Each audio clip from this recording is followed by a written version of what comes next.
അവണിശ്ശേരി വികസന ജനകീയ സമിതി സംഘടിപ്പിച്ച അവണിശ്ശേരി ഫെസ്റ്റും മുല്ലനേഴി സ്മാരക നാടകോത്സവവും സമാപിച്ചു. 10 ദിവസങ്ങളിലായി വിവിധ സമിതികളുടെ നാടകങ്ങളാണ് അരങ്ങേറിയത്. കവി വി.ജി. തമ്പി സമാപന സമ്മേളനം ഉദ്ഘാടനം ചെയ്തു. ശ്രീജിത്ത് പുളിങ്കുഴി അധ്യക്ഷനായി.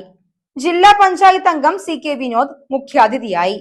ചേർപ്പ് ബ്ലോക്ക് പഞ്ചായത്ത് അംഗം രശ്മി ബൈജു, ജനകീയ സമിതി secretary Shailesh Kumar, treasurer K.S. Suresh Kumar, Ajitha Sreejith എന്നിവർ സംസാരിച്ചു. തുടർന്ന് വീരനാട്യം വിശ്വഭാരതി തിയേറ്റേഴ്സ് അവതരിപ്പിച്ച നാടകം തേന്മാവ് പൂത്തപ്പോൾ, ചേർപ്പ് പാട്ടുകൂട്ടം, സ്വരമാലിക, ഓർക്കസ്ട്ര എന്നീ ടീമുകളുടെ ഗാനമേള തുടങ്ങിയവ അരങ്ങേറി. കഴിഞ്ഞ 10 ദിവസമായി അവണിശ്ശേരി ഗ്രാമം ഒരു കലാഗ്രാമമായി മാറിയിരിക്കുകയാണ്.